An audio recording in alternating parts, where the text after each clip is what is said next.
కృపగల దేవుని పరిశుద్ధమైన నామమునకు మహిమ, ఘనత, ప్రభావములు కలుగును గాక. ఆమేన్. మన ప్రభువును రక్షకుడైన యేసుక్రీస్తు ప్రభువారి పరిశుద్ధమైన నామమున ఈ పరిశుద్ధ దినం రోజు ప్రభు సన్నిధిలో కూడి ఉన్న గనులైన సేవకులకును, విశ్వాసులకును, దేవుని బిడ్డలకును నా నిండు హృదయపూర్వకపు వందనములు, ప్రత్యేక శుభములు తెలియపరుస్తున్నాను. సియోను నుండి నా ప్రభు మిమ్మల్ని ఆశీర్వదించి దీవించును గాక. ఆమేన్. మంచిది. ఇంతవరకు ప్రార్థన చేసుకున్నాము, పాటలు పాడి ప్రభునామాన్ని మహిమపరిచాము. శ్రేష్టమైన ప్రాముఖ్యమైనటువంటి సమయానికి మనం వచ్చినాము. జాగ్రత్తగా దేవుని మాటలు ఆలకించవలసిందిగా ప్రేమపూర్వకంగా తెలియపరుస్తున్నాను. మన జీవితాల్లో నిత్యము మనం గమనిస్తూ ఉంటే ఏదైనా ప్రయాణము చేయాలన్నా, లేక ఏదైనా కుటుంబ పనులు చేసుకోవాలన్నా, లేకపోతే మన సొంత నిర్ణయాలు, సొంత ఆలోచనలు, సొంత తలంపుల విషయంలో చాలా జాగ్రత్త కలిగి ఉంటారు. అవునా కదా? ఉదాహరణకి ఏదైనా ఫంక్షన్ చేయాలనుకోండి, ఈరోజు ఎంత జాగ్రత్త, అన్ని కరెక్ట్గా ఉన్నాయా లేవా, బంధువులందరూ వస్తున్నారా లేదా, ఎందుకంటే చూడాలి మనం ఏం చేస్తున్నామో, అందరూ జాగ్రత్తగా వస్తారా లేదా అనే జాగ్రత్తలు మనం కలిగి ఉంటూనే ఉంటాం. అయితే నా ప్రియ దేవుని బిడ్డలారా, ప్రతి దేవుని బిడ్డ కూడా దేవుని యొక్క విషయాల్లో జాగ్రత్త కలిగి ఉండాలి. అదే ఈరోజు సూటిగా ప్రభు మనతో మాట్లాడబోతున్నారు. ఈరోజు వర్తమానం ఏమైనదంటే జాగ్రత్త. ఒకసారి చెప్పండి, ఏంటి? జాగ్రత్త. ఏ విషయంలో జాగ్రత్తగా ఉండాలి, ఎలా జాగ్రత్తగా ఉంటే ప్రభువుకి సమీపంగా ఉంటాం, ఎలా జాగ్రత్తగా ఉంటే నీ ప్రార్థన దేవుడు ఆలకిస్తాడు, దేవుడి విషయంలో నీవు ఎలా జాగ్రత్తగా ఉంటే నీ స్థితిగతులు, నీ పరిస్థితులు దేవుడు మారుస్తాడు అన్నది బహుశుటిగా దేవుడు మనతో ముచ్చటించబోతున్నాడు. కనుక మనం జాగ్రత్తగా దేవుని వాక్యాన్ని విందాం. హల్లెలూయా. ద్వితీయోపదేశ కాండము మొదటి మాట చూద్దాం. ద్వితీయోపదేశ కాండము 4వ అధ్యాయము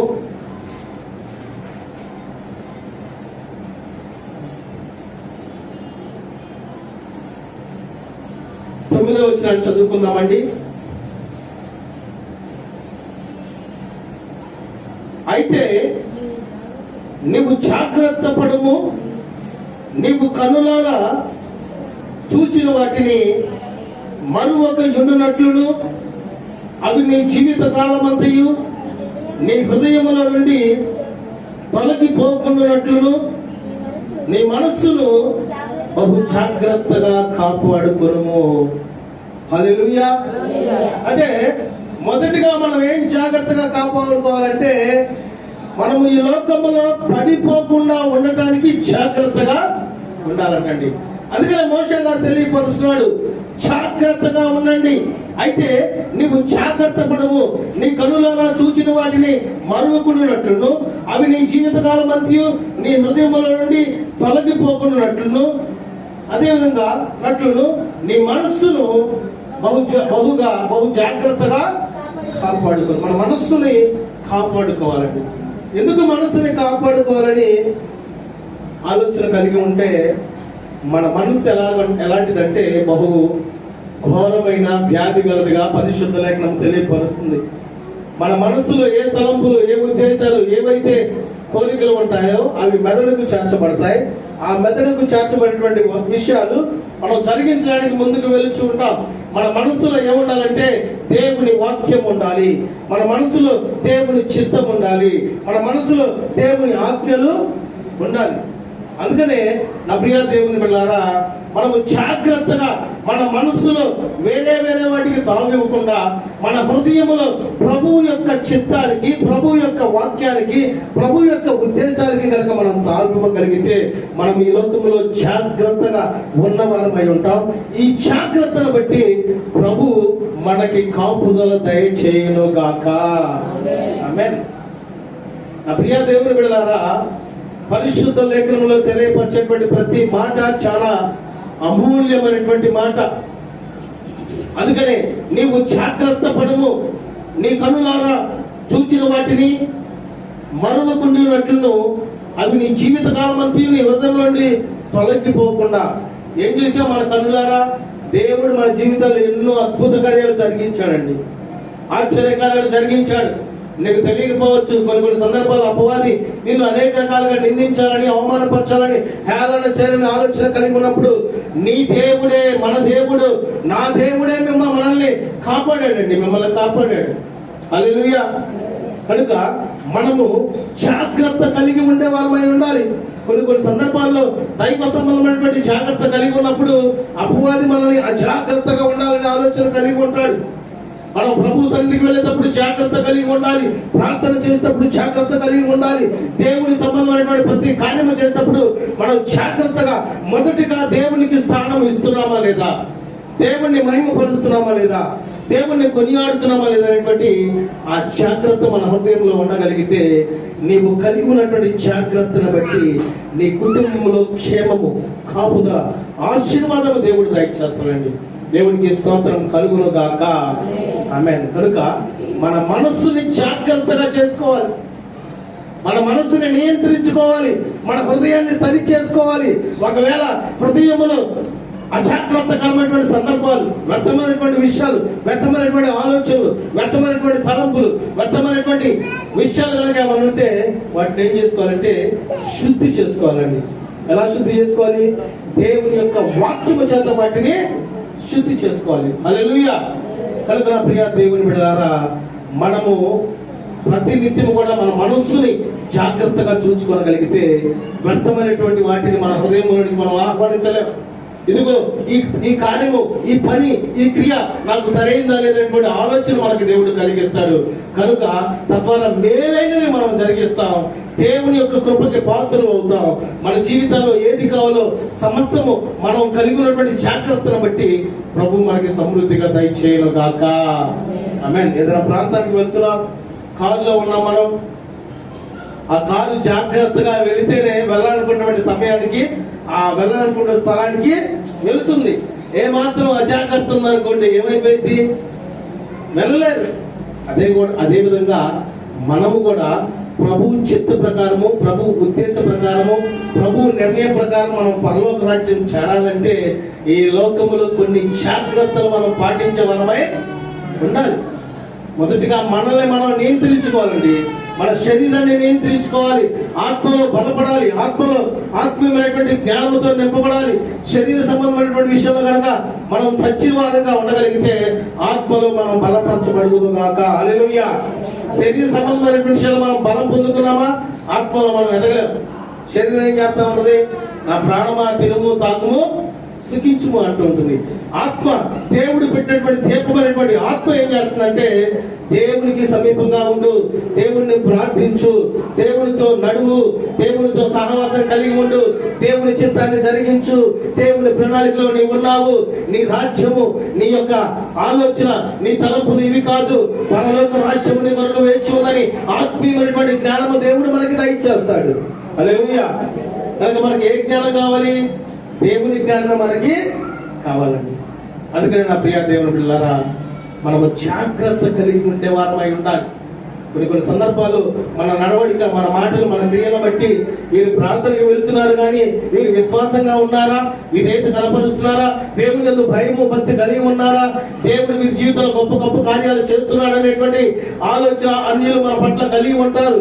ఆ సందర్భాల్లో మనము దేవుని కొరకు, దేవుని ఆలోచన కొరకు, తలంపు కొరకు, ఉద్దేశం కొరకు జీవించే వారమే మనం ఉండగలిగితే తప్పకుండా మన ఉద్దేశాలు, మన నిర్ణయాలు, మన నడవడికను బట్టి అన్యుల మనస్సు కూడా దేవుడు మార్చును గాక.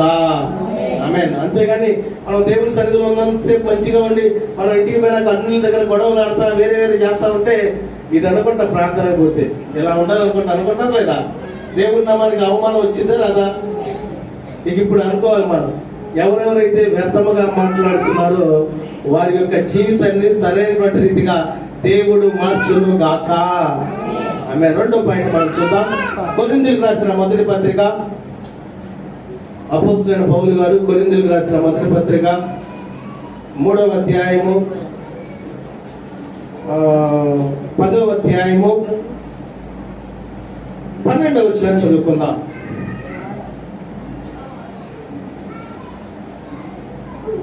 కొరింథీయులకు రాసిన మొదటి పత్రిక 10వ అధ్యాయము 12వ వచనం చదువుకుందాం. తాను నిలుచుచున్నారని తలంచుకొని వాడు పడకుండానట్లు జాగ్రత్తగా చూచుకోవలను. ఈ రెండో వాక్యం మనకి ఏం చేస్తుందంటే ఈ లోక సంబంధమైనటువంటి క్రియల్లో పడకుండా జాగ్రత్తగా ఉండాలంటండి. ఈ లోకంలో ఏముంది?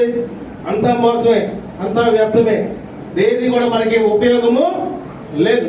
నేను అంటాను, ఇంకా మనం ఇక్కడికి వచ్చేటప్పుడు ఏమైనా తీసుకుని వచ్చావా? వెళ్ళేటప్పుడు ఏమైనా తీసుకుని వెళ్తావా? వెళ్ళాం కదా. మరి ఎందుకు ఈ లోకంలో ఆస్తులు కావాలి, అంతస్తులు కావాలి, బంగారాలు కావాలి, మంచి పేర్లు కావాలి, మంచి ఉన్నతమైనటువంటి స్థితిలో ఉండాలని అనుకుంటా? అందుకనే దేవుడు తెలియపరుస్తున్నాడు, మీరు దేని గురించి చింతపడకుడి, ఏది ఎప్పుడు ఎలా నేను మీకు దయచేయాలని సమస్త నేను ఎరిగి ఉన్నాననే వాక్యం తెలియపరుస్తుందండి. ఇంకా లోతైనటువంటి మాటలు నేను మీకు తెలియపరచాలంటే మనం ప్రభు సన్నిధిని కనిపెట్టుకుని ప్రార్థన చేస్తే చాలు, మనకి ఏది కావాలో అది మన దేవుడు సమృద్ధిగా మనకి దయచేయును గాక. ఆమేన్. మనం ఈ లోక సంబంధమైనటువంటి విషయంలో పడిపోవడం దేవునికి ఇష్టం లేదు. ఏ విషయంలో మనం పడిపోతున్నాం? మన మాటలో పడిపోతున్నామా? మన చూపులో పడిపోతున్నామా? మన క్రియల్లో పడిపోతున్నామా? ఏ విషయంలో పడిపోతున్నామో జాగ్రత్త చేసుకోవాలండి. క్రిస్మస్ పండుగలు వస్తూ ఉంటాయి, పోతా ఉంటాయి. ఈస్టర్ పండుగలు వస్తూ ఉంటాయి, పోతా ఉంటాయి. గుడ్ ఫ్రైడేలు వస్తూ ఉంటాయి, పోతా ఉంటాయి.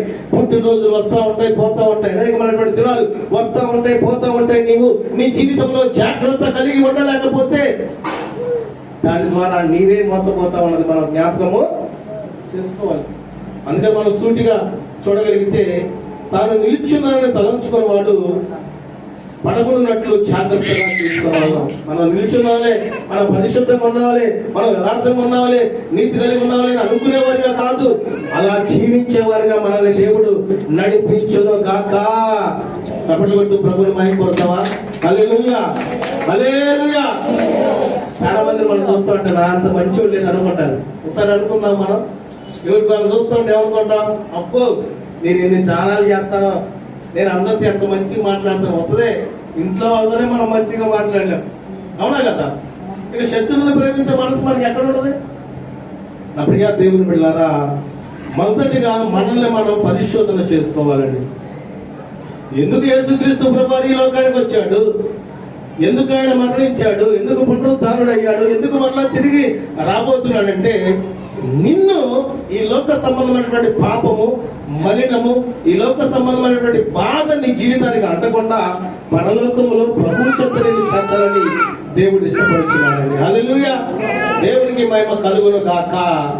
ఆమేన్. కనుక మనం జాగ్రత్త కలిగి ఉండాలి. ఈ లోకములో దైవ జ్ఞానంతో నింపబడి జీవించే వారమై మనం ఉండాలి. ఈ లోక సంబంధమైనటువంటి జ్ఞానం దేనికి పనికిరాదు మనకి. ఈ లోక సంబంధమైనటువంటి జ్ఞానం లోకంలో ఉన్నటువంటి వాటిని చూపిస్తుంది, లోకంలో ఉన్నటువంటి విషయాల్లో మనల్ని ఆలోచన చేస్తుంది, లోకంలో ఉన్నటువంటి ప్రతి వ్యర్థమైన దాన్ని ఎంతో మధురముగా, సుందరముగా, ఎంతో ఉన్నతమైనటువంటి విషయాలు చూపిస్తుంది. కానీ తద్వారా మనకు వచ్చేది ఏంటంటే బాధలు, వేదనలు, శోధనలు మాత్రమే. కనుక మనం జాగ్రత్త కలిగి చూసుకోవాలని వాక్యం తెలియపరుస్తూ, సాధారణంగా మనుషులు కలిగి శోధన తప్ప మరి ఏది మీకు సంభవింపలేదు. శోధనలు వస్తాయి. శోధన వచ్చిందన్నంత మాత్రాన్ని పడిపోతే కుదిరిద్దా? అమ్మా రుతుమా, శోధన వచ్చిందని పడిపోతే కుదిరిద్దా? కుదరదు కదా. శోధన సహించేవాడు ధన్యుడు. శోధనలో ప్రభు నీతో ఉన్నాడు, నీ పక్షాన ఉన్నాడు, నిన్ను చూస్తూ ఉన్నాడు అనేటువంటి ఆలోచన మనం కలిగి ఉండాలండి. శోధనలో మహదానందమైనటువంటి స్థితిలో ఆ శోధనను ఎదుర్కొనటకు ఏ రీతిగా నేను ఎదుర్కోవాలనే ఆలోచన కలిగి ఉండేవారని మనము ఉండాలి. కుటుంబాల్లో చాలా మంచి ఉన్నతమైనటువంటి స్థానంలో ఉన్నారు. వారు ఏం చేస్తూ ఉన్నారంటే వారు కలిగినటువంటి ధనాన్ని బట్టి అనేక మందికి దానాలు చేసుకుంటూ బాధలో ఉన్న వారికి, వేదనలో ఉన్న వారికి, శోధనలో ఉన్న వారికి, నిందల్లో ఉన్న వారికి, ఎవరు లేనటువంటి దిక్కు ముక్కు లేనటువంటి వారిని ఆదరిస్తూ వారికి చారిటబుల్ ట్రస్టులు పెడుతూ అందరికి వారి సొంత డబ్బులు పెట్టి ఖర్చు పెట్టి వారిని బాగు చేస్తూ ఉంటే ఇవన్నీ చూసిన సహోదరుడు తన యొక్క స్నేహితుడికి నచ్చల. 2-3 సార్లు కూర్చొని మాట్లాడాడు. ఏంటి నువ్వు చేసే పని ఏంటి? నీ కాడంలో డబ్బు నువ్వు మోసపుచ్చుకుంటే, ఖర్చు పెట్టుకుంటే ఎలాగా? నీ కుటుంబస్తులకు కావాలి, నీ బిడ్డలకు కావాలి, నీకు కావాలంటే యెహోవా ఈరే అన్నాడండి. దేవుడు చూచుకుందు కాకని తెలియపరిచాడు. కానీ తను చేయాల్సినటువంటి పని చేయకుండా ఆగట్లా. ఇదంతా చెప్తూ చూస్తున్నటువంటి స్నేహితుడు ఒకలాంటి అసూయ, ద్వేషం వచ్చింది. ఎలాగైనా కానీ తను మంచి పేరు పొందుతున్నాడు, మంచి ఖ్యాతి కలిగి ఉన్నాడు, మంచి ఉన్నతమైనటువంటి స్థితి వస్తుంది కనుక ఇది రాకుండా చేయాలని ఆలోచన కలిగి ఉన్నాడు. కలిగి నమ్మకంగా ఏం చేసినట్టే వేరే స్నేహితుడి సహాయంతో తనకి షూరిటీ సంతకం పెట్టించుకున్నాడు. అంతకు పెట్టించుకున్నాడు అంటే 5 కోట్లకి షూరిటీ సంతకం పెట్టించుకున్నాడు. ఒక్కసారిగా కొద్ది దినాలు నాకు ఏమైందంటే ఆ షూరిటీ సంతకం పెట్టుకున్న తర్వాత అతను జంప్, ఇక 5 కోట్లు ఏదో కట్టాల్సి వచ్చింది. ఇక డబ్బులు కట్టలేక ఆ స్టేషన్ చుట్టూ తిరుగుతూ ఆ చారిటబుల్ ట్రస్టులు ఆగిపోయి ఎంత దైవ సంబంధమైనటువంటి కార్యం ఆగిపోయిందో అక్కడ మనం చూస్తూ ఉంటే మన జీవితాల్లో కూడా కొన్ని సందర్భాల్లో మనం మంచికి వెళ్తున్నప్పుడు కీడు మనకు ఎదురవుతూనే ఉంటుంది. శోధనలు వస్తాయి, ఇబ్బందులు వస్తాయి, నిందలు వస్తాయి, అవమానాలు వస్తాయి. కానీ వాటిని చూసి పడిపోయేవారుగా మనం ఉండకుండా దేవుని వైపు చూస్తూ ఆయన కృపలో, ఆయన దయలో, ఆయన ప్రేమలో, ఆయన కాపుదలో ఆ శోధనను సహించేటువంటి శక్తి దేవుని ద్వారా పొందుకోగలిగితే ఆ శోధన జయించిన వెంటనే నీ జీవితంలో అనేకమైనటువంటి మేలులు, అనేకమైనటువంటి ఆశీర్వాదాలు, అనేకమైనటువంటి దీవెనలు నా ప్రభువు దయచేయను గాక. ఆమేన్. ఈ రోజుల్లో దేవుడు నమ్ముకున్నటువంటి బిడ్డలు మళ్ళా ఎందుకు లోకానుసరమైనటువంటి స్థితిలో పడిపోతున్నారంటే వాళ్ళు అపవాది ఉచ్చులో పడిపోతున్నారండి. అపవాది వల నెట్ వేసుకుని తిరుగుతున్నాడు. ఎవరు పడిపోతారా నా ఉచ్చులో అని. ఎవరు లోక సంబంధమైనటువంటి కార్యంలో ఆలోచన కలిగి ఉంటారో వాళ్ళు పడిపోతారు. ఈ రోజుల్లో మనుషుని తెలుస్తుంది ఏంటంటే ఈ సెల్ ఫోన్ ఏళ్తుంది మనుషుల్ని. ఈ సెల్ ఫోన్ అలవాటు అయిందా, ఇది పక్కన లేకపోతే నిద్ర పట్టదు, ఇది పక్కన లేకపోతే అన్నం తినబుద్ధి కాదు, ఇది పక్కన లేకపోతే ఏది కూడా చేయలే. అంతకు ముందు ఉన్నాయా మన చిన్నప్పుడు ఫోన్లు ఉన్నాయా? లేవే. అప్పుడు చక్కగా మాట్లాడుకునే వాళ్ళం, మంచిగా సంభాషించుకునే వాళ్ళం, మంచిగా చేసుకునే వాళ్ళం. ఈ టెక్నాలజీ పెరిగేస్తుంది ఏమవుతుందంటే దేవునికి దూరముగా ఉండేటువంటి స్థితి మనకు వస్తుందండి. మన సమయం అంతా కూడా ఈ టెక్నాలజీ దొంగిలిస్తుంది, అందులో ఏమాత్రం సందేహం లేదు. కనుక నా ప్రియ దేవుని బిడ్డలారా, మనం దేవుని వాక్యాన్ని ధ్యానించేటువంటి అనుభవం మనం కలిగి ఉండాలి. ఒక రోజులో పరిశుద్ధ లేఖనములు మనం ఎన్ని రోజులు చదువుతున్నాం అంతదాకొద్దు. ఈరోజు పొద్దునే లేఖంగానే ఎంతమంది ప్రార్థన చేశారంటే ఎంతమంది చేస్తారు? ఏదండి ఎవరు ఎత్తారు చెయ్యి? ఈరోజు ఉదయాన్నే ఎంతమంది ప్రార్థన చేశారు? Okay, very good. ఎంతమంది దేవుని వాక్యము ధ్యానించారు? వాక్యాన్ని ఎవరు చదివారు, ఎవరు విన్నారు అన్నది మనం జ్ఞాపకం చేసుకోవాలండి. నా ప్రియ దేవుని బిడ్డలారా, మనం వాక్యాన్ని పఠించే వారమై ఉండాలి, పాటించే వారమై ఉండాలి, ప్రవచించే వారమై ఉండాలి. హల్లెలూయా. కనుక మనం పడిపోకుండా ఉండాలంటే దేవుని వాక్యములో అంచెలంచెలుగా ఎదిగేవారుగా ఉండాలండి. దేవుని వాక్యానుసారంగా జీవించే వారమై ఉండాలి. దేవుని వాక్యానికి లోబడే వారమైగా ఉంటే దేవుని వాక్యం ఏం చేస్తుందంటే వాక్యమై ఉన్న దేవుడు మనల్ని బలపరుస్తాడు, వాక్యమై ఉన్న దేవుడు మనల్ని స్థిరపరుస్తాడు, వాక్యమై ఉన్న దేవుడు మనల్ని నడిపిస్తాడు, వాక్యమై ఉన్న దేవుడు మన స్థితిగతులు, మన శోధన, మన పరిస్థితులను సమాధానపరిచి తన కృపలో ఆ శోధన తర్వాత విజయము దేవుడు దయచేయను గాక. ఆమేన్. కొన్ని సందర్భాల్లో శోధనలు కూడా ఎందుకు వస్తాయంటే మనంతటా మనం తెచ్చుకుంటామండి. ప్రభువు లేఖనం ఏం తెలియపరుస్తుంది? ఎల్లప్పుడూ వెలుగు కలిగి ఉండండి, ఎడతెగక ప్రార్థన చేయండి, మీకు శోధన వచ్చినా, శ్రమ వచ్చినా, ఇబ్బంది వచ్చినా మహదానందంగా ఎంచుకొని నా కృపలో ఉన్న దయలో మీరు ఎదగలని వాక్యం తెలియపరుస్తుంది. ఒకవేళ శోధన వచ్చినా అది మన శరీరానికి మాత్రమే కానీ మన మరణానికి అది ఏమీ చేయదని వాక్యము తెలియపరుస్తుంది. కనుక నా ప్రియ దేవుని బిడ్డలారా, ఈ రెండవ మాట, మనం ఈ లోక సంబంధమైనటువంటి విషయంలో పడిపోకుండా జాగ్రత్త కలిగి ఉండాలి. మూడవ మాట మనం చూద్దాం. ఇదే కొరింథీయులకు రాసిన మొదటి పత్రిక 3వ అధ్యాయము 10వ వచనం చదువుకుందామండి. అపోస్తలుడైన పౌలు గారు కొరింథీయులకు రాసిన మొదటి పత్రిక 3వ అధ్యాయము 10వ వచనం చూద్దాం. దేవుడు నాకు అనుగ్రహించిన కృప చొప్పున నేను నేర్పరి అయిన శిల్పకారుని వలె పునాది చేస్తుని, మరి ఒకడు దాని మీద కట్టుచున్నాడు. ప్రతి వాడును దాని మీద ఎలాగూ కట్టుచున్నాడో జాగ్రత్తగా చూచుకొనవలెను. అంటే ఈ మూడవ మాట ఏం తెలియపరుస్తుందంటే ఆత్మీయ జీవితంలో జాగ్రత్త కలిగి ఉండాలి. మనలో మనం ఎలా జీవిస్తున్నాం, మనలో మన జీవితం ఎలాగుంది, మన యొక్క ఆత్మీయమైనటువంటి సహవాసం ఎలాగుందనేటువంటి జాగ్రత్త చూచుకొనవలనే వాక్యము తెలియపరుస్తుందండి. చూసుకుంటున్నాం, మనల్ని మనం ఎలాగో కట్టుకుంటున్నామో జాగ్రత్తగా చూసుకోలేము. దేవుడు నాకు అనుగ్రహించిన కృప చొప్పున నేను నేర్పరి అయిన శిల్పకారుని వలె పునాది వేస్తుంది, మరి ఒకడు దాని మీద కట్టుచున్నాడు. ప్రతి దాని మీద ఎలాగో కట్టుచున్నాడో జాగ్రత్తగా చూసుకోవాలండి. కుమ్మరైతే ఎలాగైతే మట్టి తీసుకొని ఆ మట్టిని ఒక పరికరంగా ఎలాగైతే మార్చుకుంటాడో, దేవుడు కూడా ప్రతినిత్యము మనల్ని మార్చాలని ఆలోచన కలిగి ఉంటున్నాడు. మన యొక్క స్థితిగతులు, మన యొక్క పరిస్థితులు మార్చాలని ఆలోచన కలిగి ఉన్నప్పటికీ మన రాతి హృదయము కరగట్లేదండి. అవునా కదా? ఈ హృదయము ఎప్పుడైతే రాతిగా ఉన్న హృదయము మాంసపు ముద్దగా మార్చబడిందో, ఆ క్షణమనే మన జీవితాలు, మన స్థితిగతులు, మన పరిస్థితులు మార్చబడును గాక. ఈ రోజుల్లో నా ప్రియ దేవుని బిడ్డలారా, అపవాది గర్జించి సింహం ఎవరిని మింగని ఎదురు చూస్తున్నానండి. మనం దేవుని వాక్యము ద్వారా జాగ్రత్త కలిగి ఉండగలిగితే అపవాదిని ఎదిరించేటువంటి శక్తి దేవుడు దయచేయును గాక. ఆమేన్. అపవాదిని మనం ఎదిరించాలంటే ప్రార్థనలో శక్తివంతమైన ప్రార్థన జీవితం కలిగి ఉండాలి, శక్తివంతమైన వాక్య జ్ఞానము కలిగి ఉండాలి, శక్తివంతమైన పరిశుద్ధాత్మతో నింపబడి ఉంటే నిన్ను చూసి అపవాదిని దరిదాపులో కూడా రాడు. అబ్బో, ఇతను దేవుని సంబంధి, ఇతని చుట్టూ దేవుని యొక్క దూతలు ఉన్నారు, దేవుని కాపుదల ఉంది, దేవుని యొక్క రక్షణ ఉంది కనుక మన మార్గం వేరే మార్గం చూసుకోవాలనుకోవాలండి. అంతేగాని మనం చూసి అపవాది సంతోషంగా సపోర్ట్ పెట్టుకుని మన ఇంట్లోకి, మన హృదయంలోకి వచ్చాడనుకోండి, ఇక మన జీవితాలు, మన పరిస్థితులు అతను ఆడతాడు. ఇక అతను ఎలాగాడితే అలాగే పరిస్థితులు మారైపోతాయి. కానీ మనం అలా ఉండటానికి వీల్లేదని పరిశుద్ధ లేఖనం తెలియపరుస్తుంది. ఆత్మీయతను, ఆత్మీయ జీవితాన్ని జాగ్రత్తగా చూసుకునే వారుగా మనం ఉండాలి. నేను అంటాను, శరీరానికి కావాల్సినటువంటి ఆహారం ఎంతగా తీసుకుంటాం మనం. పొద్దున పూట టిఫిన్, మధ్యాహ్నం భోజనం, సాయంత్రం భోజనం, ఇవి చాలా. కొంతమందికి మళ్ళీ మధ్యలో స్నాక్స్, కాఫీలు, టీలు, జ్యూసులు. ఇప్పుడు ఎండాకాలంగా అన్ని జ్యూసులే. ఇక కనుక శరీర సంబంధమైనటువంటి విషయంలో అంత ఆలోచన కలిగి ఉంటే ఆత్మీయ ఆహారం మనం ఏం చేయాలి?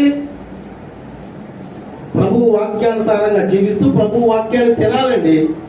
జుట్టు తేనె ధరల కన్నా యేసు నామమే మధురం. ప్రభు వాక్యాన్ని భుజించేటువంటి అనుభవం మనం కలిగి ఉండాలి.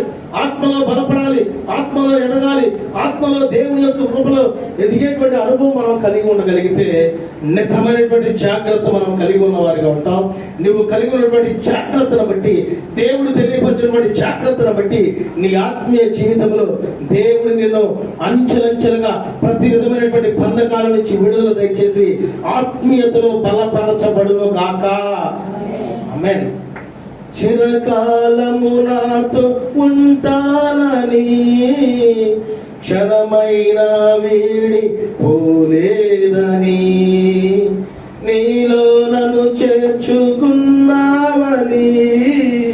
తండ్రితో ఏకమై ఉన్నామని, ఆనందగానము నే పాడనా, ఆనందగానము నే పాడనా, ఏదైనా నాకున్న సంతోషము నీతోనే కలిగున్న అనుబంధమే, ఏదైనా నాకున్న సంతోషము నీతోనే కలిగున్న అనుబంధమే, సృజనాత్మకమైన నీ కృప చాలు, నే బ్రతికున్నది నీ కోసమే, సృజనాత్మకమైన నీ కృప చాలు, నే బ్రతికున్నది నీ కోసమే, యేసయ్యా నా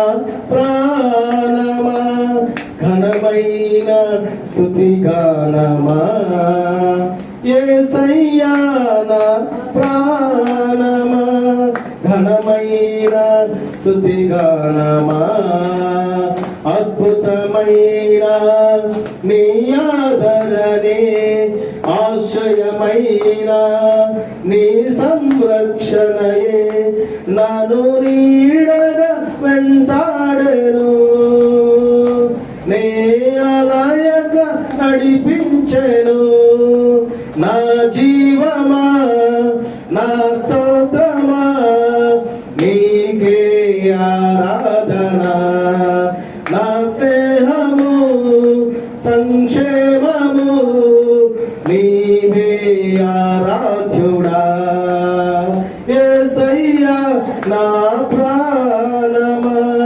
ఘనమైన స్తుతి గానమా. హల్లెలూయా. మనం ఆత్మలో ఎదగలిగితే చిరకాలము ప్రభు మనతో ఉంటాడండి. తండ్రి అయిన దేవుడు మనలో ఉన్నాడు, మనతో ఉంటాడు. కనుక ఆత్మలో ఎదుగుటకు మనం ఆలోచన కలిగి జాగ్రత్త కలిగి ఉండాలి. కొంతమందికి శరీరం బాగుంటే చాలు, శరీరం సమృద్ధిగా ఉంటే చాలు, బలంగా ఉంటే చాలు, నడవగలిగితే చాలు, పరిగెత్తగలిగితే చాలు, సమస్తము నేను శరీరంతో జయించగలిగితే చాలు అనుకుంటారు. నీలో ఉన్న ఆత్మ బలపరచబడలేనిదే నీవేమీ కూడా చేయలేవండి. హల్లెలూయా, హల్లెలూయా. ఆత్మలో మనం బలపడగలిగితే, ఆత్మలో మనం స్థిరపరచగలిగితే, ఆత్మలో మనం దేవుని యొక్క కృపతో నింపబడి పరిశుద్ధాత్మ శక్తిని మనం పొందుకోగలిగితే సమస్త విషయాలు కూడా మనం జాగ్రత్త కలిగి ఉంటాం. మనం ఏ విషయంలో ఎలా మాట్లాడాలి, ఎలా స్థితి కలిగి ఉండాలి, ఎలా నడిపించాలి, ఎలా నడవాలి, ఎలా సరి చేసుకోవాలనేటువంటి జ్ఞానము దేవుడు మనకి దయచేయను గాక. ఆమేన్. నేను అంటాను, కుటుంబాల్లో గొడవలు ఎందుకు వస్తాయి అప్పుడప్పుడు? అదేంటండి అప్పుడప్పుడు అంటారు, ఎప్పుడు వస్తానే ఉంటాయి అంటారు మీరు. ఏమండి, కుటుంబాల్లో గొడవలు ఎందుకు వస్తాయంటే జాగ్రత్త లేకపోవడం ద్వారా గొడవలు వస్తాయి అంటారు. ఇంకా మనం చూస్తాం అంటే నేను గొప్ప అంటే నేను గొప్ప. మధ్యకాలం ఏమైందంటే అక్కలు కూడా చదువుకుంటున్నారు కాబట్టి నువ్వు మామూలు కాదు, మేము కూడా విమానాలు నడుపుతున్నాం, మేము కూడా హెలికాప్టర్లు నడుపుతున్నాం అనేటువంటి ఆలోచన. ఈ గొడవలు రాకుండా ఉండాలంటే కుటుంబంలో నెమ్మది, సమాధానం, శాంతి కలిగి ఉంటే ఏ సమస్యలు ఉండవు. అంతకంటే కూడా మనము జాగ్రత్త కలిగి ప్రభు యొక్క భక్తిలో జాగ్రత్త కలిగి ఉండాలనేటువంటి ఆ విశ్వాసం కలిగి ఉంటే ఆ కుటుంబంలో ఆశీర్వాదం దేవుడు దయచేయను గాక. ఆమేన్. కుటుంబాల్లో కనుక నువ్వెంత నేనెంత అనుకున్నావు అనుకోండి, ఆ రోజు దేశాలు దమరాలు అన్ని పగిలిపోతాయి. అవునా కదా? కుటుంబాల్లో ఎప్పుడు కూడా మనం ఏం కలిగి ఉండాలంటే దేవుని ప్రేమతో నింపబడి ఉండాలండి. దేవుని యొక్క ఆశీర్వాదంతో నింపబడి ఉండాలి. ఈ రోజుల్లో కొన్ని కుటుంబాలు చూస్తామంటే ఎంత గోలో, ఎంత ఇదో. మేము పోయినంతసేపు ఏమో ఒకలాగా ఉంటారు, మేము పక్కకు పోయినాకేమో ఇంకలా ఉంటారు. మేము మానవులే, కానీ దేవుడు చూచున్నవాడే ఉన్నాడు కదా. ఆయన చూస్తున్నప్పుడు మన నడవడిక, మన క్రియలు, మన ఆలోచనలు, మన తలంపులు, మన ఉద్దేశాలు, మన యొక్క నిర్ణయాలు ఎలా ఉన్నాయో దేవుడు చూస్తున్నాడు కదా. ఆయన చూస్తున్నప్పుడు ఆయనకి ఇష్టమైనటువంటి రీతిగా మనం ఉంటే అది కదా దేవుడు మన ద్వారా కోరుకుంటుంది. హల్లెలూయా, హల్లెలూయా. అలాగని సొంతగా మనం చేసుకోకపోయినా కొన్ని సందర్భాల్లో అపవాది గలిబిలి, అలజళ్ళు, సమస్యలు మన మీద రేపుతాడు. కుటుంబం సమాధానంగా ఉంటాం, ఎవరికి ఇష్టం ఉన్నా లేకపోయినా అపవాదికి ఇష్టం ఉండదండి. ఎందుకంటే కుటుంబంలో ఏ కాడికి గొడవలు, అల్లర్లు ఉంటే దేవుని కార్యం అక్కడ జరగదు కనుక అదే కావాలని అపవాది కోరుకుంటాడు. కనుక ఆత్మీయ జీవితంలో మనం బలపరచబడుతూ జాగ్రత్త కలిగి ఉండేటువంటి వారుగా మనము ఉండాలి. 4వ మాట మనం చూద్దాం.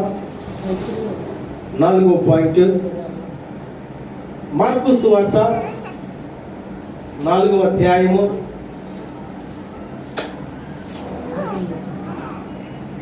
4వ అధ్యాయము 24వ వచనం చదువుకుందామండి.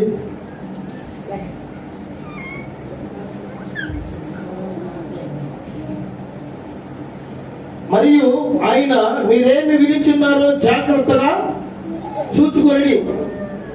అంటే ఇక్కడ మనం ఏంది 4వ పాయింట్ మనం ఏం తెలుసుకోవాలంటే మీరేమి వినిచున్నారో జాగ్రత్తగా చూసుకోవాలంటండి. కొంతమంది జీవితాలు మనం చూస్తా అంటే లేనిపోయినటువంటి మాటలు కుటుంబాల్లో గొడవలు.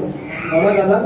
ఈ వినే విషయం మనం మొదటగా జ్ఞాపకం చేసుకోవాల్సింది ఏంటంటే అవ్వని ఆదాముని జ్ఞాపకం చేసుకోవాలి. వారు ఏమి విన్నారు? మోసపూరితమైనటువంటి మాటలు, అపవాది మాటలు విన్నారు. అపవాది ఏమన్నాడు? మీరు ఆ పండు తినొచ్చు, ఆ పండు తిన్న సందర్భంలో మీ కన్నులు తెరవబడతాయి, మీరు దేవతల వలె మార్చబడతారు, మీ రూపం మార్చబడింది, మీరు జ్ఞానంతో నింపబడతారు, మీరు తెలివి గలవారుగా అవుతారు, మీరు దేవుని వలె ఉంటారనే మాటలు తెలియపరిచారు. ఆ మాటలు అపవాది అన్నప్పుడు, ఆ అపవాది యొక్క మాటలు అవ్వనప్పుడు ఎంత మధురంగా ఉన్నాయో. అవునా కదా? చక్కగా వెందే వెంటనే పోయి ఆ పండు తీసుకొచ్చుకొని తింది. ఆ పండు తిన్న వెంటనే తన కన్నులు తెరవబడ్డాయి. తనకి దైవ సంబంధమైనటువంటి జ్ఞానం వచ్చి శరీర సంబంధమైనటువంటి జ్ఞానం వచ్చేసింది, తనంతట తాను పొందుకునేటువంటి జ్ఞానం వచ్చింది. తద్వారా ఏమైందంటే తన స్థితి తను ఎరిగి ఉందండి. నా ప్రియ దేవుని బిడ్డలారా, ఈ 4వ మాటగా మనం కూడా జ్ఞాపకం చేయాల్సింది ఏంటంటే మనం ఏం వింటున్నామో జాగ్రత్తగా జ్ఞాపకము చేసుకోవాలి. ఈ సందర్భంలో దేవుని వాక్యం ద్వారా మనం ఏమింటున్నాం? జాగ్రత్త కలిగి ఉన్న సందర్భం బట్టి అనేకమైనటువంటి విధానములుగా పరిశుద్ధాత్ముడు మనతో మాట్లాడుతున్నాడు. ఈ మాటను బట్టి నేను ఎలాగా జాగ్రత్త కలిగి ఉండాలి, ఈ వాక్యాన్ని బట్టి నా జీవితం ఎలాగ మార్చుకోవాలి, ఈ వాక్యాన్ని బట్టి నేను ఎలాగ ప్రభువుకి సమీపంగా ఉండాలి, ఈ వాక్యాన్ని బట్టి ప్రభువుతో సహవాసం ఎలా కలిగి ఉండాలి, ఈ వాక్యాన్ని బట్టి ప్రభువుకి చేరువుగా నేను ఎలా ఉండాలనేటువంటి విషయంలో మనం జాగ్రత్త కలిగి ఉండాలి. కానీ విన్న వాక్యాన్ని బట్టి మనం జాగ్రత్త కలిగి ఉండలేకుండా ఏదో ఆదివారం ప్రార్థనకు వచ్చాం, ఏదో శుక్రవారం ప్రార్థనకు వచ్చాం, ఏదో శనివారం ప్రార్థనకు వచ్చాం, ఇంకంతేనటువంటి వారిగా ఉంటే మనకు ఉపయోగము లేదు. దేవుని వాక్యం వినడం వల్ల విశ్వాసం మనం పొందుకుంటాం. ఆ విశ్వాసాన్ని బట్టి నీతిమంతులుగా మనం మార్చబడతాం. నీతిని బట్టి యథార్థత కలిగి ఉంటాం. యథార్థతను బట్టి పరిశుద్ధత కలిగి ఉంటాం. పరిశుద్ధతను బట్టి ప్రభువుకి ఇష్టంగా మనం మార్చబడతాం. హల్లెలూయా. దేవునికి మహిమ కలుగును గాక. ఆమేన్. కనుక మనం వ్యర్థమైనటువంటి మాటలు వినటానికి ఇష్టపడే వారిగా కాకుండా జాగ్రత్త కలిగి ఉండాలి. కొంతమంది ఏం చేస్తారంటే మనతో మంచిగానే ఉంటారు, వచ్చి మన చెవి దగ్గర కొరుకుతా ఉంటారు, చెబుతా ఉంటారు. ఏం చెబుతా ఉంటారంటే వాళ్ళట్ట వీళ్ళెట్ట వీళ్ళట్ట వాళ్ళట్ట అని. ఎవరైనా కానీ మీ దగ్గరకు వచ్చి వాళ్ళిట్ట వీళ్ళిట్ట వీళ్ళట్ట వాళ్ళట్ట అన్నారా, మీ గురించి కూడా ఎవరో ఒకరికి చెబుతారు వాళ్ళు. హల్లెలూయా. ఒకళ్ళ గురించి బ్యాడ్ గా చెబుతున్నారంటే మీ గురించి కూడా చెబుతారు. అక్కరంగా నువ్వు చేయాల్సింది అంటే వందనాలక్క ప్రార్థన చేసుకున్నారా, కనపడితే అడగండి. ఇప్పుడు నన్ను మళ్ళీ మీ దగ్గర కనపడితే ఎప్పుడైతే మీరు ప్రార్థన చేసుకున్నారా అంటారో నాకు అర్జెంట్ పనులు మళ్ళీ వెళ్ళిపోయిందండి. కనుక మనం వినే విషయంలో జాగ్రత్త కలిగి ఉండాలి. మనం నిత్యము దేవుని మాటలు వినాలి. ప్రార్థన చేసుకున్నప్పుడు ప్రభు స్వరము నాకు వినపడుతుందా లేదని జ్ఞాపకం మనం కలిగి ఉండాలి. మనం దేవుని వాక్యం వింటున్నప్పుడు ప్రభువు నాతో మాట్లాడుతున్నాడా లేదనేటువంటి జాగ్రత్త మనం కలిగి ఉండాలి. ప్రతి నిత్యము అపవాది యొక్క ఆలోచన, అపవాది యొక్క మాటలు, అపవాది యొక్క తలంపులు మన తల్లిదండ్రులకు రాకుండా మనం జాగ్రత్త కలిగి ఉండగలిగితే తప్పకుండా ప్రభు యొక్క చిత్తం మన జీవితంలో జరిగించిన వారమై మనము ఉంటాము. హల్లెలూయా. కనుక మీరేమి వినిచున్నారో జాగ్రత్తగా చూసుకోవాలండి. ఆనాడు దేవుని యొక్క బిడ్డలు దేవుని సంబంధమైనటువంటి విషయాల్లో, అద్భుతమైనటువంటి విషయాలు ఆలోచన కలిగి ఉన్న వారి జీవితాలు మార్చబడ్డాయి.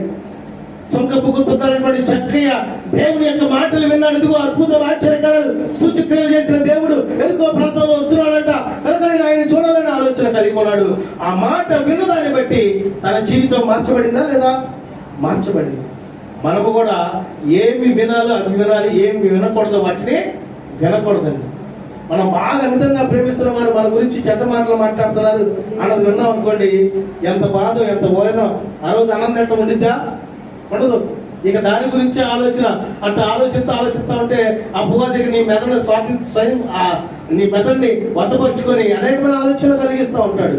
కానీ అలా ఉండడానికి మనం వీలు. కనుక మీరేమి వినిచినారో జాగ్రత్త చూసుకునే వారిగా ఉండాలి. 5వ పాయింట్ మనం చూద్దాం.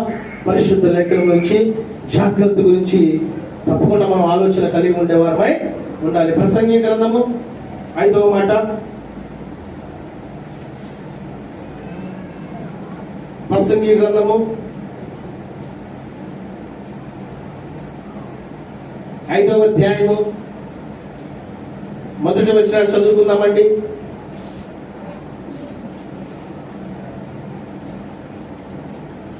ప్రసంగి గ్రంథం 5వ అధ్యాయం 1వ వచనం చదువుతాను, జాగ్రత్తగా వినండి.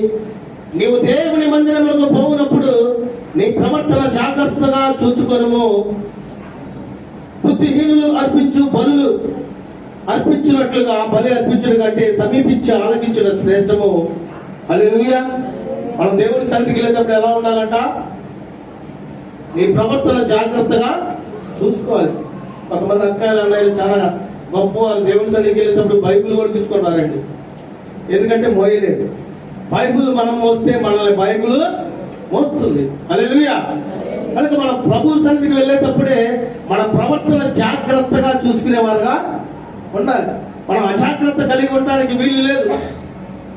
బుద్ధిహీనులు అర్పించినట్లుగా బలి అర్పించడం కంటే సమీపించి దేవుని మాటలు ఆలకించుట శ్రేష్టమండి. దేవుని వాక్యము వినడం ద్వారా ఏమవుతుందంటే మన జీవితంలో, మన యొక్క స్థితిగతుల్లో, మన పరిస్థితులు ఎలా ఉంటున్నాము, ఎలా ఉండాలి, ఎలా జీవించాలి, ఎలా జాగ్రత్త కలిగి ఉండాలి, ఎలా ప్రభు కొరకు మనం జీవితాన్ని ఆలోచన కలిగి ఉండాలని ప్రభు మనల్ని ప్రేరేపిస్తూ ఉంటాడండి పరిశుద్ధాత్ముడు. కనుక మనం దేవుని మందిరానికి వెళ్ళేటప్పుడు జాగ్రత్త కలిగి ఉండాలి. అదేవిధంగా నీ ప్రవర్తన జాగ్రత్తగా చూసుకోవాలి. ఎలా ఉంటుంది ఒకసారి మనం ప్రశ్నించుకోవాలి. మన ప్రవర్తన, ఒకరి ప్రవర్తన వల్ల అనేక మందికి మంచి పేరు ఉండేవారిగా, తనకు తాను మంచి పేరు కలిగి ఉండేవారిగా ఉండాలి. సంసోను యొక్క జీవితంలో మనం చూస్తూ ఉంటే దేవుని యొక్క బిడ్డలకి కాపులాగా, లేకపోతే వారికి ఒక భరోసాగా, ఒక ధైర్యముగా, ఒక బలముగా ఉంటాడని దేవుడు నిర్ణయించినప్పుడు, తనని ఇచ్చినప్పుడు తన యొక్క స్థితి ఏమైపోయిందంటే లోక సంబంధమైనటువంటి విషయంలో ఆలోచన పడిపోయి ఢిల్లీలో విషయంలో తన ప్రవర్తన, తన స్థితిగతులు మార్చబడ్డాయి. ఎప్పుడైతే లోక సంబంధమైనటువంటి స్థితిలో మార్చబడిందో తనకున్నటువంటి బలము, శక్తి, జ్ఞానం అన్ని మర్చిపోయాడు. ఒక గాడిద దవడ ఎముకతోనే ఫిలిస్తీన్లు 1000 మందిని హతమార్చేటువంటి బలం ఉన్నటువంటి సంసోను తన ప్రవర్తన మారిపోవడానికి గల కారణం ఏంటంటే తన జీవితాన్ని తను జాగ్రత్త కలిగి ఉండలేకపోయాడు. అందుకని తనకి అంధత్వం వచ్చింది, మరణించేటువంటి స్థితి కలిగి ఉందండి. కనుక నా ప్రియ దేవుని బిడ్డలారా, మన ప్రవర్తన కూడా జాగ్రత్తగా చూసుకోవాలని పరిశుద్ధాత్ముడు ఈ ఉదయకాల సమయంలో మనతో మాట్లాడుతున్నాడు. ఒకవేళ నీవు మంచి పరిశుద్ధత కలిగి, యథార్థత కలిగి, నీతి కలిగి, దేవుని కృపలో, దేవుని దయలో ఎదుగుతూ ఉంటే, ఇంకా నీవు దేవునికి సమీపంగా ఉంటే దేవుడిని నిన్ను బట్టి ఎంతో ఆనందిస్తూ సంతోషిస్తూ ఉంటాడు. ఒకవేళ ఏదైనా నీలో లోపం ఉంటే ఈ క్షణమనే నీవు ఆ లోపాన్ని దేవుడికి చెప్పుకొని నీ ప్రవర్తన, నీ జీవితము, నీ స్థితిగతులు జాగ్రత్తగా చూసుకోగలిగితే, వాటిని విడిచిపెట్టగలిగితే చూచుచున్న దేవుడు నీ పక్షాన అద్భుత కార్యము జరిగించును గాక. నీకున్న శోధనలు తొలగించును గాక. నీ నిందలు, నీ అవమానాలు దేవుడు వాటిని తీసివేసి ఆ నిందలు, అవమానాల వద్దే దేవుడు నిన్ను హెచ్చించును గాక. ఆమేన్. కనుక నీ ప్రవర్తన జాగ్రత్తగా చూసుకోవాలని 5వ మాటగా దేవుడు మనకి తెలియపరుస్తున్నాడు. చూద్దాం, 6వ మాట చూద్దాం. మత్తయి సువార్త 7వ అధ్యాయము. మత్తయి సువార్త 7వ అధ్యాయం 15వ వచనం చదువుకుందామండి. ముగింపులకు వచ్చేసాం మనం. మత్తయి సువార్త 7వ అధ్యాయం 15వ వచనం చదువుదాం. అబద్ధ ప్రవక్తల గురించి జాగ్రత్త పడుడి. వారు గొర్రెల చర్మములు వేసుకొని మీ వద్దకు వస్తురు కానీ లోపల వాళ్ళు క్రూరమైన తోడేళ్ళు.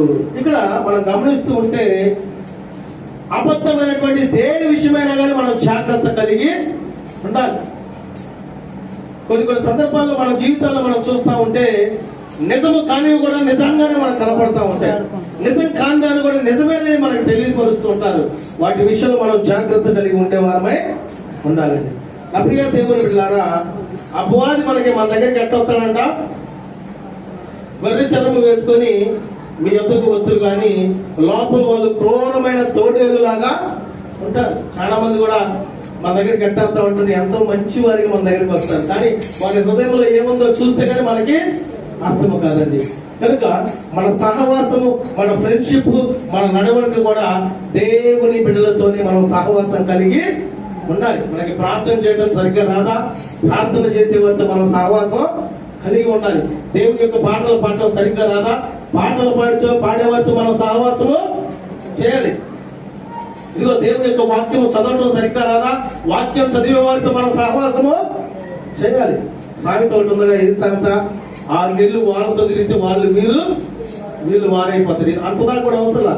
ఇప్పుడున్న పరిస్థితిని బట్టి 21 రోజు సహవాసం చేస్తారంట. వాళ్ళ స్వభావం వీళ్ళ స్వభావం వాళ్ళు కలిగి ఉంటారంటండి. కనుక ఏది ఏమైనప్పటికీ మన సహవాసము పరిశుద్ధులతో చేసేవారిగా మనము ఉండాలి. అందుకని నీ ప్రవర్తన జాగ్రత్తగా చూసుకోవాలని వాక్యం తెలియపరుస్తుంది. అబద్ధమైనటువంటి స్థితి మనకు అంటకుండా ప్రతినిత్యము నీతి, యథార్థత, పరిశుద్ధత జాగ్రత్తగా చూసుకునే వారిపై మనము ఉండాలి. మన దేవుడు ఏమై ఉన్నాడంటే ఆయన నీతిమంతుడై ఉన్నాడు, ఆయన పరిశుద్ధుడై ఉన్నాడు, ఆయన ఆలోచనకర్తై ఉన్నాడు, ఆయన సమాధానకర్తై ఉన్నాడు. హల్లెలూయా. కనుక మన ప్రవర్తన జాగ్రత్తగా చూసుకునే వారిగా మనం ఉండాలి. చివరి మాట, 7వ మాట తెలియపరుస్తున్నారు చూడండి. తిమోతికి రాసిన 2వ పత్రిక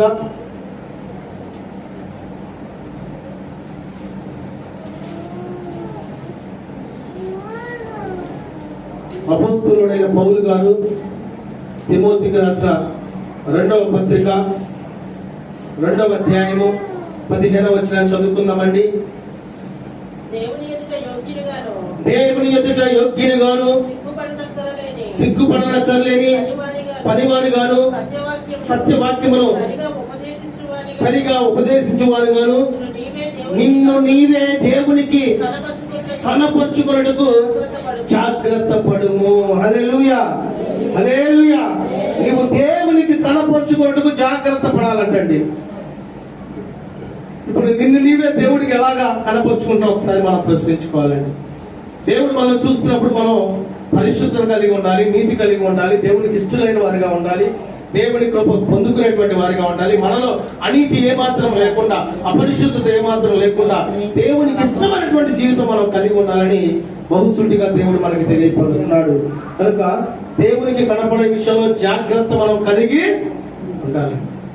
మనం అనుకోవచ్చు దేవుడు మనకు కనపడలేదు చూస్తున్నాడని. ప్రతి సెకండ్ లెక్క వేయబడుచుంది. ప్రతి సెకండ్ నేను చూస్తూనే ఉన్నాడు దేవుడు, మనల్ని గమనిస్తూనే ఉన్నాడు. మనం దేవుని సన్నిధిలో ఉంటూ దేవుని మాటలు ఆలకిస్తూ మన ప్రవర్తన, మన ఆలోచన, మన తలంపులు ఎలాగున్నాయి అన్నది, వాక్యాన్ని సూటిగా వింటున్నావా లేదా అన్నది, వాక్యాన్ని సరిగా చెబుతున్నావా లేదా అన్నది, వాక్యానుసారంగా జీవిస్తున్నావా లేదా అన్నది దేవుడు చూస్తూనే ఉన్నాడు. హల్లెలూయా. ఎక్కడ ఇద్దరు ముగ్గురు ఆయన నామమున కూడి ఉందరు అక్కడ ఆయన ఉంటాడు. దేవుడు మన మధ్య ఉన్నాడు. కనుక మనము పరలోక జ్ఞానమును గురించి జాగ్రత్త కలిగి ఉండేవారమై ఉండాలి. అందుకనే నీవు దేవునికి కనపరుచుకుంటూ జాగ్రత్త పడుడి. మన పండుగలు ఏం చేస్తాం? మన బంగారం, మన బట్టలు ఎవరెవరికి చూపియాలా, ఎప్పుడు చూపించాలని ఆలోచన కలిగి ఉంటాం. కొంతమంది అక్కలకి, కొంతమంది అన్నలకి నిద్ర కూడా పట్టదు. ఎందుకంటే తెచ్చి చూపించాలిగా. ఎవరు షాపింగ్ చేశారనుకోండి, వెంటనే ఏం చేస్తారు? తీసుకొచ్చి బీరువాలో పెడతారా? కాదుగా. అక్క ఇది ఇంత కొన్నాను, ఇది అయింది అన్నప్పుడు నువ్వు 2000 పెట్టి కొనగానే వెంటనే అక్క ఏం చేసిందంటే, ఎందుకు ఇది 1000 రూపాయలు కానీ ఇక ఆ రోజు నుంచే బాధ, అప్పటి నుంచే ఆ క్షణం నుంచే బాధ. అవునా కదా? లోక సంబంధమైన విషయాలు ఎంత బాధపడతా ఉంటే, మనల్ని సృష్టించినటువంటి, మనల్ని కలిగినటువంటి మన దేవుడు మన ప్రవర్తన, మన నీతి, మన విషయాల్లో ఇంకెంత ఆలోచన కలిగి ఉంటాడు ఒకసారి మనం జ్ఞాపకం చేసుకోండి. మనం జీవిస్తున్నప్పుడు ప్రతి నిత్యం గమనించాల్సింది ఏంటంటే, మన కొరకు మనం జీవించేవారుగా కాకుండా దేవుని కొరకు జీవించేటువంటి ఆ ఆలోచన మనం కలిగి ఉండాలి, ఆ జాగ్రత్త మనం కలిగి ఉండాలండి. హల్లెలూయా. అందుకని ప్రతి విషయంలో మనం జాగ్రత్త కలిగి ఉండాలి. చివరి మాట చూద్దాం. ద్వితీయోపదేశ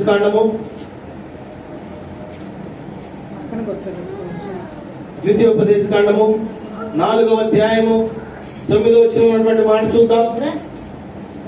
అయితే నీవు జాగ్రత్త పడము, నీవు కనులారా చూచిన వాటిని మరువకున్నట్లు, అవి నీ జీవిత కాలమంతయు నీ హృదయముల నుండి తొలగిపోకున్నట్లు నీ మనస్సును బహు జాగ్రత్తగా కాపాడుకున్నాము.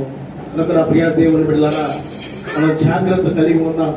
ప్రతి నిత్యము ప్రభు ఇష్టమైనటువంటి జీవితం కలిగి ఉంటున్నామా లేదా, ప్రభుతో సహవాసం చేస్తున్నామా లేదా, కొన్ని సందర్భాల్లో మనంతరం మనం మోసపోతున్నామా అనే ఆలోచన కలిగి ఎక్కడి నుంచైనా దేవుని యొక్క విషయంలో మనం పడిపోకుండా జాగ్రత్త కలిగి ఉందాం.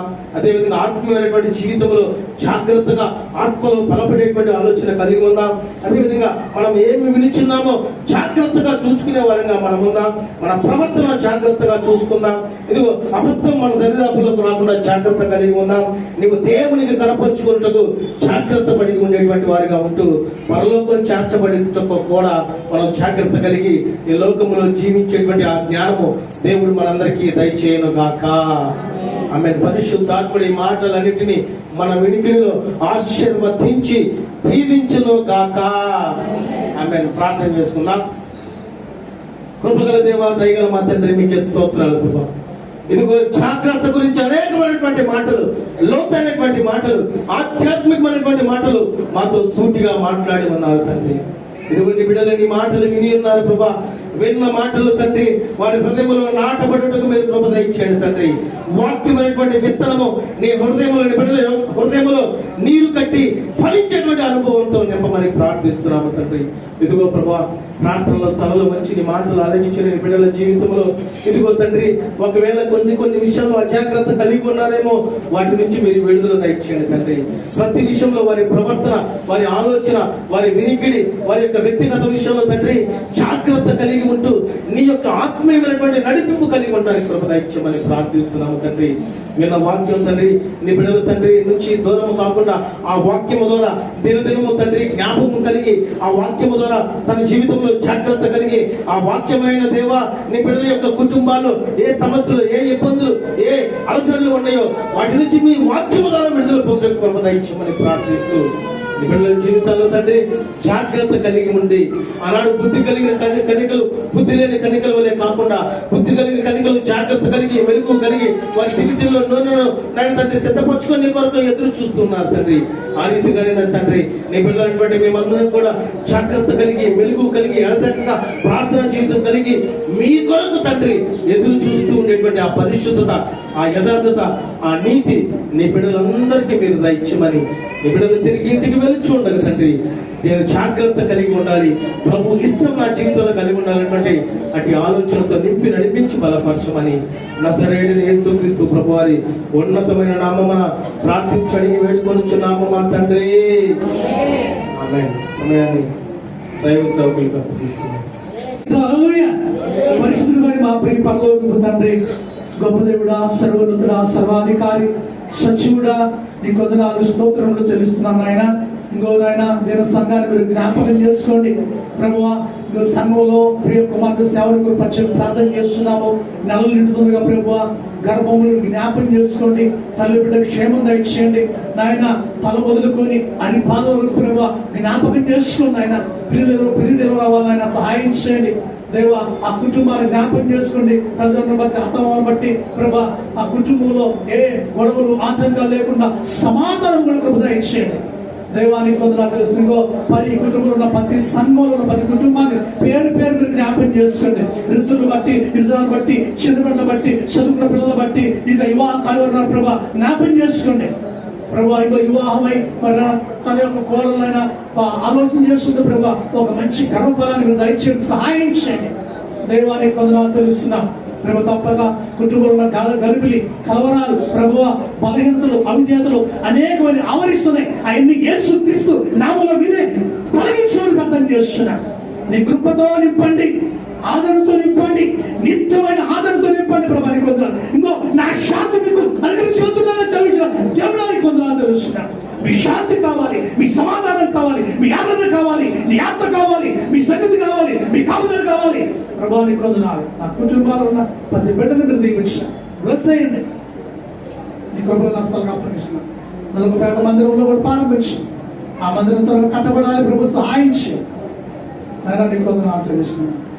నీ కృపతో నింపండి. 10 సంఘాలు జ్ఞాపకం చేసుకోండి ప్రభావానికి కొందనాలు. కొత్త పరిచర్య జ్ఞాపకం చేసుకోండి. మీకు వందనాలు తెలుస్తుంది. రక్షించబడిన అనేక మంది ఉన్నారు ప్రభా. వాళ్ళు విడువ కాలం అలాగే ప్రభా.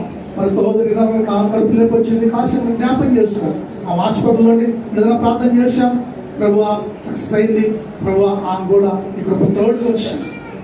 అన్ని విషయాలు నీ కృప మీ కాలం దయచేయమని. ఇక్కడ అలాగే అనేక బిడ్డలు ఉన్నారు, వెనకబడున్నారు ప్రభు. దైవాలు జ్ఞాపకం చేసుకొని వాళ్ళ ఉదయాల మనుషు వారి మనం నడిపించాడు దైవానికి వందనాలు. మీరే మహిమా ఘనత ప్రభావం పొందుకోమని యేసుక్రీస్తు వారి నామములో ఇంకో పరిచయం కొరకు ఎంతమంది కానుకలు దీవించాం ప్రభా. నీ సేవ కొరకే వాడబట్టడానికి సహాయం చేయండి. మా సొంత ఖర్చులు కాదు, అది ఓన్లీ సేవ కొరకే ప్రభు వాడబట్టడానికి మా జ్ఞానం దయచేయండి. ప్రతి బిడ్డను మీరు జ్ఞాపకం చేసుకో. సంఘాన్ని సాగుతున్నారు, కొద్దిమంది ఉన్నారు ప్రభు. ఇంకా సాగించే వాళ్ళు ఏమనొద్దండి ప్రభు. నీకు కొందరు చూపిస్తున్నాను ప్రభా. మేము ఉచితంగా ఇవ్వబడి ఉచితంగానే బోధిస్తున్నాం. ధనం కొరకు, పేరు కొరకు ఆయన మేము సేవ చేయట్లేదు. కానీ నువ్వు ఇచ్చిన ఆత్మ కొరకు, నువ్వు ఇచ్చిన ఆత్మల కొరకు ప్రభు బాణము కలిగి ప్రభా మేము సేవ చేస్తున్నాం ప్రభా. ఈ లోకంలో మేమేం తీసుకురాలేదు, ఏం తీసుకుని వెళ్ళాం ప్రభా.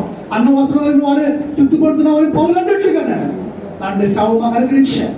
సత్యమేదో అసత్యమేదో ప్రభా రాకడ దినాలలో ప్రభా అనేక మంది దుర్బోధలు వస్తున్నారు ప్రభా. నాయన బ్రహ్మపక్షాత్మలు ఉన్నాయి, కమలపక్షాత్మలు ఉన్నాయి, వెలుగుతులు ఉన్నాయి ప్రభు. నిజమైన పరిశుద్ధాత్మ ఏదో తెలుసుకుంటూ సహాయం చేయడం ప్రభాని కొందరు తెలుస్తుంది. ఈ వారం అంతా కూడా ప్రభా నీ దయలో మనం జ్ఞాపకం చేసుకున్న విధానం బట్టి స్తోత్రాలు తెలుస్తూ ఇంకో 27వ తారీఖు తీసుకొచ్చాను. ఇంకొక 3 దినాలు ఈ నెల చివరిలోకి వచ్చినా ఈ నెలంతా మమ్మల్ని సజీవుగా వచ్చారు ప్రభా. మరొక ప్రభుదినము, మొదటి ప్రభుదినం 4వ తారీఖు ఆ దినం ప్రభు దినంలో నీ శరీరంలో నీ రక్తంలో పాల్పొందే ధన్యత భాగ్యం అందరూ కలిగించాడు. సంఘంలో ప్రతి బిడ్డ జ్ఞాపం చేసుకో, కాలేజీలో ప్రతి సంఘాన్ని సభకు జ్ఞాపం చేసుకో, సకల ప్రజలు జ్ఞాపం చేసుకో. మా జీసస్ క్రైస్ట్ సంఘాలు ప్రపంచం అంతట్లో ఉన్నాయి ప్రభు, అన్ని రాష్ట్రాల్లో అన్ని దేశాలలో ఉన్నాయి ప్రభు. నీకు వందనాలు. మద్రాసులో జాన్పాల్ గారు, తెనాలి, అలాగే ప్రభు కూచిపూడి, అలాగే విజయవాడ వైఎస్ఆర్ కాలేజీ ప్రభు, పెద్దాపురం, అలాగే పాలకోలు, దాని అనేక సంఘాలు ఉన్నాయి ప్రభు.